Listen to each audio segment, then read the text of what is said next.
Chef exécutif à la tête de 6 restaurants Dos Caminos aux États-Unis, Ivy Stark est un peu la madone de la cuisine mexicaine.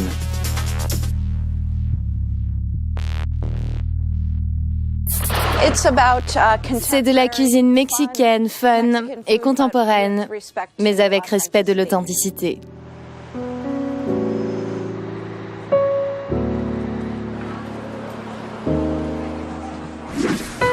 Ces 10 dernières années, le district du meatpacking a vu arriver les nouveaux géants du monde numérique, Apple et Google. Des hôtels haut de gamme, une nouvelle jeunesse dorée et des marques de luxe qui l'accompagnent. En plein centre du quartier, une adresse de prestige, vitrine du groupe Dos Caminos. Une décoration recherchée, une ambiance tamisée, un modèle de restaurant décliné aussi à Soho et Park Avenue.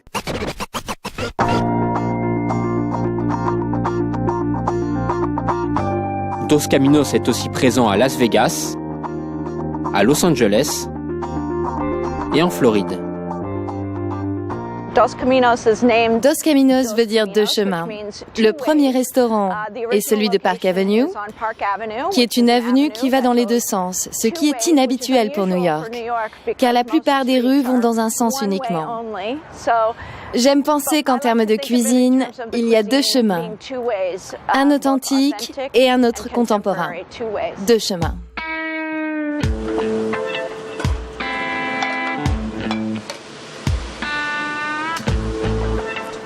Ce qui fait la différence chez Dos Caminos, c'est qu'absolument tout est préparé en cuisine.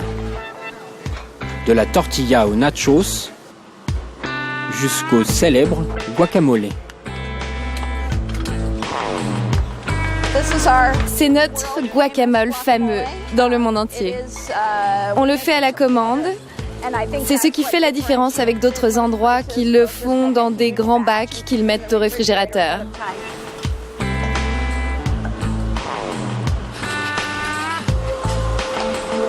Une méthode de restaurant gastronomique.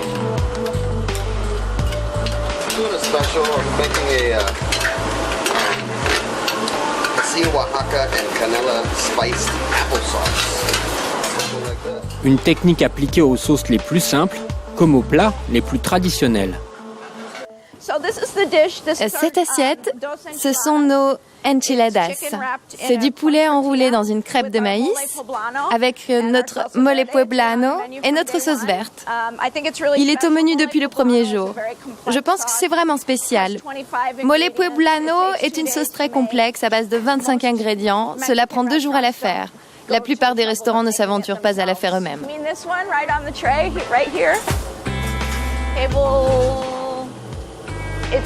C'est un compromis à faire.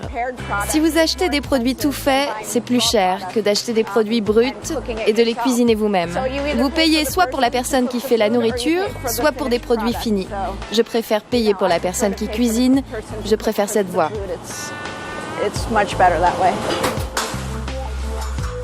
Ivy Stark est une ethnologue de la cuisine mexicaine.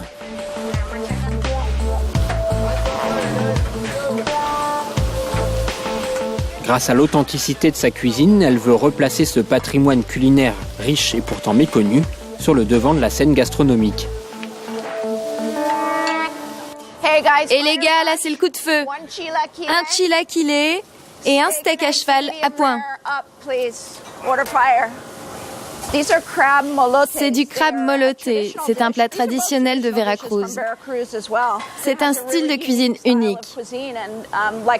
Des influences des Caraïbes, de l'Afrique. C'est le plus grand port du Mexique.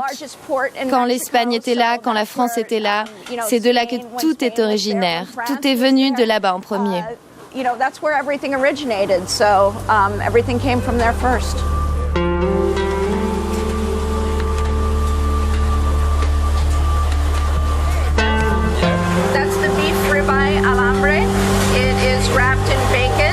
Served with pearl onions, poblano peppers.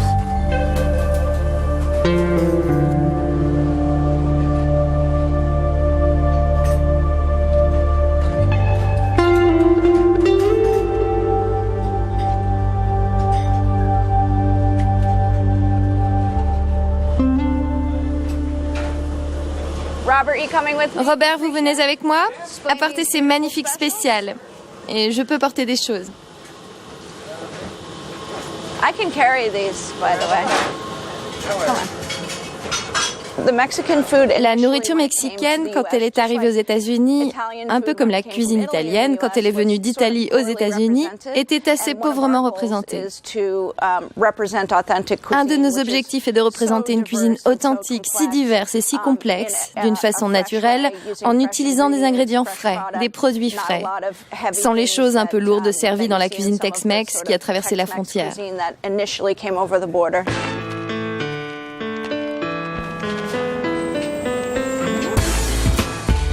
La street food est une composante essentielle de la culture américaine.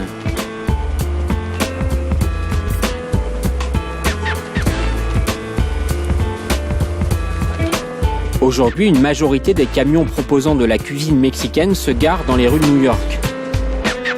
Une nourriture à succès, bon marché et représentative d'une culture hispanique grandissante aux États-Unis. Une tendance qu'Ivy Stark a fait rentrer dans son restaurant. C'est la street food dont je vous parlais. C'est notre elote de la calle. C'est notre maïs de rue mexicain. J'aime le Mexique et sa street food.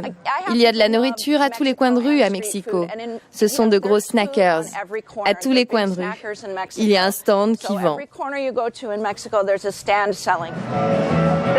C'est Hogs and Heifers. C'est un des bars originaux du district du Meatpacking.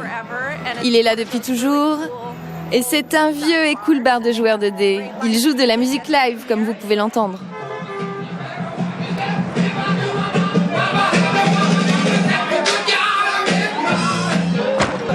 Et t'as intérêt à virer cette caméra de là.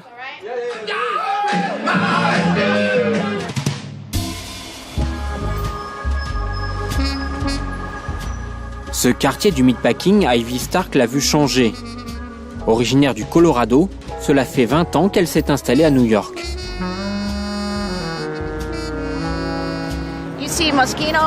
Vous voyez Moschino là-bas, Hugo Boss, tout ça c'était des producteurs de viande.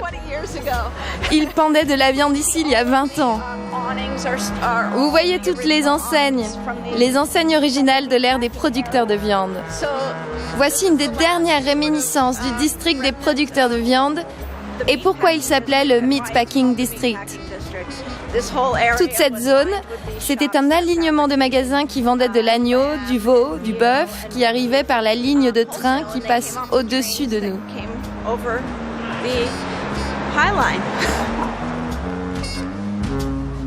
Une ligne de train aujourd'hui simple décor d'un parc public.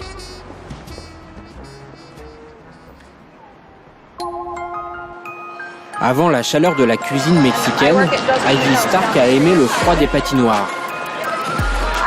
J'aurais dû amener mes patins, j'adore en faire. Un parcours qui a forgé sa personnalité.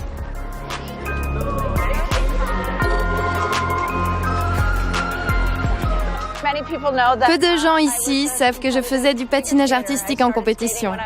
J'ai commencé à patiner à l'âge de 6-7 ans dans le Colorado sur les lacs. J'aime autant faire ça que j'aime cuisiner. J'ai passé les 10 ou 15 années suivantes à faire des compétitions de patinage artistique. Je pense que c'est une expérience importante, spécialement pour les chefs. Parce que ça vous apprend, il y a beaucoup de discipline, beaucoup de travail. Et il y a de l'esprit de compétition qui est aussi important ici à New York City. Initiée à la cuisine par sa mère, diplômée de sociologie et d'école culinaire, avant d'arriver à Dos Caminos, Ivy Stark s'est fait un nom dans le New York gastronomique. J'ai travaillé pendant 10 ans dans la gastronomie, dans certains très bons restaurants à New York, Sign of the Dove, Sina, avec réellement de très bons chefs, avec qui j'ai appris beaucoup de techniques et comment produire une assiette de bonne qualité, comment utiliser les ingrédients, comment acheter certains ingrédients. C'est important pour ce que je fais ici. Car même si nous ne sommes pas un restaurant gastronomique, c'est toujours important de suivre ce que j'ai appris là-bas. Je vais vous préparer un ceviche de homard. C'est du lait de coco qui a été infusé. J'ai une moitié de homard que j'ai déjà poché et que j'ai sorti de sa coquille. Je vais le prendre et le mélanger à l'infusion de lait de coco. J'en garde pour le dressage aussi.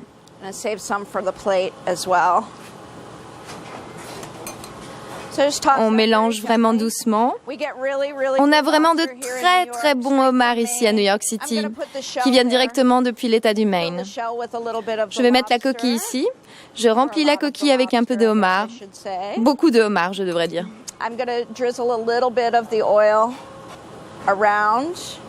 Un petit peu d'huile autour de l'assiette. Ça, c'est l'habanero pico de gallo, quelques feuilles de coriandre et quelques bananes plantains.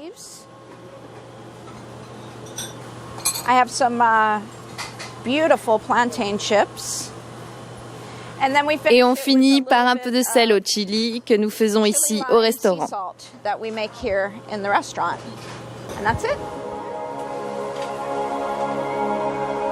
La cuisine d'Ivy Stark a aussi des inspirations plus modernes. Des influences de fusion food qui permettent des associations plus audacieuses. On a un steak mariné, des tempura de crevettes au beurre avec une aioli de sriracha. Sriracha est aussi un ingrédient asiatique fun et branché qui est délicieux. Aujourd'hui, c'est le premier jour de la Pâque juive. Donc, on aime célébrer les jours de fête ici, à Dos Caminos. On a fait une assiette traditionnelle d'Hanouka, mais dans le style mexicain. De jolies saveurs fumées. On va rajouter un peu de crème.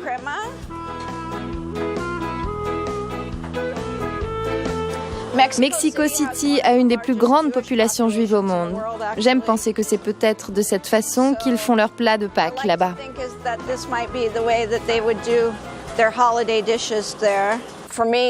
Pour moi, ça montre vraiment ce que nous faisons à Dos Caminos, en prenant quelque chose de traditionnel, en le rendant moderne, joli, sans ruiner l'authenticité de la recette.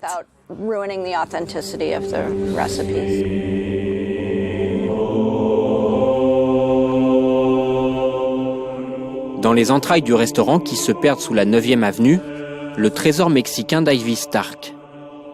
Une cave renfermant 150 sortes de tequila différentes, 100% agave, cactus nécessaires à sa fabrication. Il y a 3 âges différents pour la tequila. La tequila argent, la plata qui n'est pas du tout âgée, et puis vous avez la reposado, qui veut dire reposer. Elle est âgée entre 1 et 3 ans. C'est vieilli dans des vieux tonneaux français, ce qui lui donne un goût vanillé plus complexe.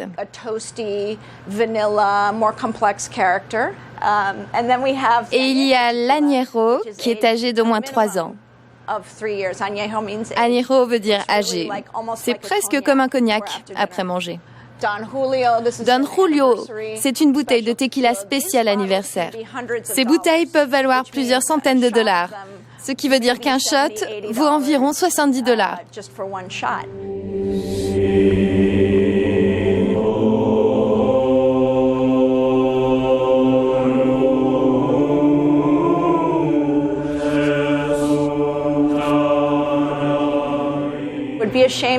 Ça serait une honte si on n'offrait pas le vin, les bières et les tequilas, et même la décoration mexicaine.